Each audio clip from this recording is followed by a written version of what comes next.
Hello friends, welcome back to my YouTube channel science explored. आज हम एक बहुत ही इम्पॉर्टेंट और इंटरेस्टिंग टॉपिक पे डिस्कस करेंगे जो कि है हीमोग्लोबिन। इस वीडियो में हम हीमोग्लोबिन का स्ट्रक्चर और हीमोग्लोबिन के फंक्शंस डिस्कस करेंगे। अगर आप मेरे चैनल पे पहली बार विजिट कर रहे हो तो प्लीज़ मेरे चैनल को सब्सक्राइब कीजिए और बेल आइकॉन को प्रेस कीजिए ताकि फ्यूचर में आने वाले सारे वीडियोस आप तक इजीली पहुंच सके। चलिए without wasting any time let's start. Topic के स्टार्टिंग में इस टॉपिक से रिलेटेड कुछ बेसिक जानकारी हम जान लेते हैं। जैसे कि आपको पता है कि बोन के सेंटर में बोन मैरो होता है जो हर दिन more than 220 billion blood cells बनाता है। अब ये ब्लड सेल्स कौन से होते हैं? तो वो होते हैं red blood cells, that means RBCs, platelets and white blood cell, that means डब्ल्यूबीसीज। सो बोन मैरो ये तीनों ही ब्लड सेल को प्रोड्यूस करता है, या फिर हम ऐसे भी बोल सकते हैं कि red blood cells, platelets and white blood cells are all produced in the bone marrow. और इन ब्लड सेल्स से ही ब्लड बनता है। ये जो रेड ब्लड सेल्स है इनके अंदर एक प्रोटीन डेवलप होता है और उस प्रोटीन का नाम होता है haemoglobin. So haemoglobin is the protein in red blood cells that carries oxygen. तो जो लंग्स के अंदर ऑक्सीजन आता है वो ऑक्सीजन हीमोग्लोबिन के साथ अटैच होता है और ऐसे ऑक्सीजन को हीमोग्लोबिन कैरी करता है from the lungs to all tissues and organs. Hemoglobin contains iron and gives blood its red color. Means hemoglobin में जो आयन है उसके वजह से ही ब्लड ये रेड कलर का होता है। And this iron is an essential element for blood production. 70% ion ये ब्लड के आरबीसीज में रहता है एंड कॉल्ड एज हीमोग्लोबिन। और मसल सेल में जो आयन है उसे मायोग्लोबिन कहा जाता है। चलिए अभी हम देखेंगे हीमोग्लोबिन का structure. Like all proteins, haemoglobin is made up of small molecules called amino acid. Means haemoglobin ये अमाइनो एसिड से बना है। जब ये सारे अमाइनो एसिड की सीरीज पेप्टाइड बॉन्ड के हेल्प से ज्वाइंट होती है तब पॉलीपेप्टाइड चेन फॉर्म होती है। So a haemoglobin molecule is made up of 4 polypeptide chain. तो हीमोग्लोबिन मॉलिक्यूल ये 4 पॉलीपेप्टाइड चेन से बनी है। उसमें से दो चेन है वो है अल्फा चेन। तो अल्फा चेन कौन सी है? तो वो है अल्फा चेन 1 और अल्फा चेन 2। और बाकी की जो 2 पॉलीपेप्टाइड चेन है वो रहती है बीटा चेन जो कि 146 अमाइनो एसिड से बनी है और उनका नाम है बीटा चेन 1 और बीटा चेन 2। तो सिंपल है कि हीमोग्लोबिन ये अमाइनो एसिड के सीरीज से बनी है, दैट मीन्स ये पॉलीपेप्टाइड चेन से बने हैं। वो चेन 2 टाइप के हैं, वो एक है अल्फा चेन जो 141 अमाइनो एसिड से बनी है और दूसरे 2 चेन है वो है बीटा चेन जो 146 अमाइनो एसिड से बनी है।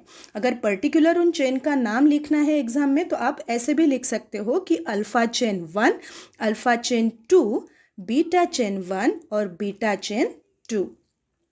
अब इस हीमोग्लोबिन मॉलिक्यूल पे 4 हीम आयन कॉम्प्लेक्स होते हैं जिसे हीम ग्रुप भी कहा जाता है।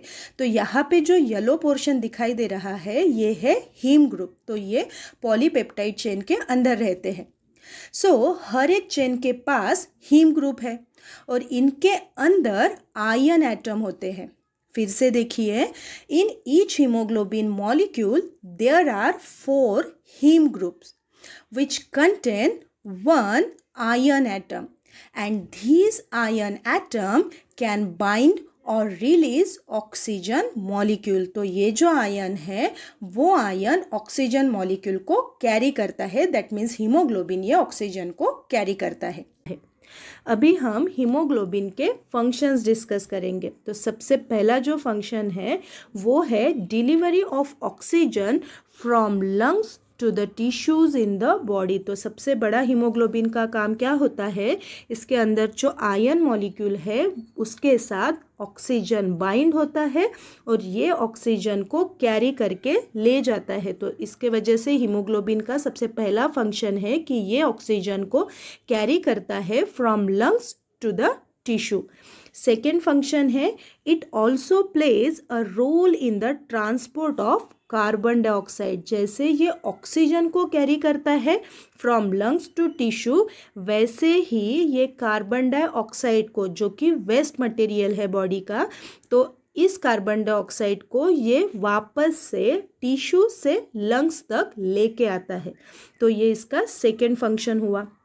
थर्ड है imparts red colour to the blood, that means इसके वजह से, इसके अंदर जो आयन है इसके वजह से ब्लड को रेड कलर मिलता है। तो ये भी इसका एक फंक्शन हुआ। इसके बाद है it plays an important role in maintaining the shape of the RBCs. तो आरबीसीज का जो शेप होता है वो पर्टिकुलर शेप मेंटेन करने में हीमोग्लोबिन ब्लड की हेल्प करता है। ओके, नेक्स्ट है it buffers the blood pH and maintain it to the tolerable limit. तो ब्लड की पीएच मेंटेन करने में भी हीमोग्लोबिन हेल्प करता है। और लास्ट है nitric oxide and carbon monoxide can also bind with haemoglobin. तो ये जो मॉलिक्यूल है ये स्टेबिलिटी देता है। किसे स्टेबिलिटी देता है? जो हीमोग्लोबिन और ऑक्सीजन का जो बॉन्ड है उन्हें स्टेबिलिटी प्रोवाइड करने का काम ये कार्बन मोनोऑक्साइड करता है। तो ये सारे हुए हीमोग्लोबिन के फंक्शन। नाउ अभी हम देखेंगे कि हीमोग्लोबिन की नॉर्मल रेंज क्या होती है। तो जो हीमोग्लोबिन की रेंज होती है, जो लेवल होती है, वो एज वाइज और सेक्स वाइज चेंज होती है और ये मेजर्ड की जाती है ग्राम पर डेसीलीटर, दैट मीन GM पर DL। ओके, तो न्यू बॉर्न में जो हीमोग्लोबिन की लेवल होती है वो नॉर्मल जो लेवल है वो रहती है 70 to 22 ग्राम पर डेसीलीटर।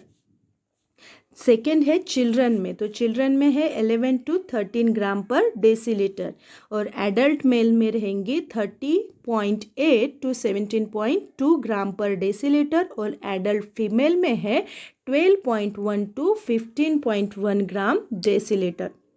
बट अगर हीमोग्लोबिन लेवल नॉर्मल रेंज से कम ज़्यादा हो जाती है तो बॉडी में कुछ प्रॉब्लम हो सकते हैं। अब हीमोग्लोबिन कम हो जाए तो क्या प्रॉब्लम होगा या फिर ज़्यादा हो जाए तो क्या प्रॉब्लम होगा, तो ये हम हमारे अगले वीडियो में डिस्कस करने वाले हैं। तो आज का हमारा टॉपिक यही तक था। तो आज हमने देखा है हीमोग्लोबिन का स्ट्रक्चर कैसे है और हीमोग्लोबिन के फंक्शंस क्या होते हैं। और हम हमारे आने वाले वीडियो में हीमोग्लोबिन अगर जो रेंज है अगर वो कम ज़्यादा होती है तो कौन से प्रॉब्लम्स, कौन से डिसऑर्डर बॉडी को हो सकते हैं वो डिस्कस करने वाले हैं। तो अगर आज का ये वीडियो आप लोगों को पसंद आया है तो लाइक कीजिएगा और इस वीडियो को शेयर ज़रूर कीजिएगा। Thank you.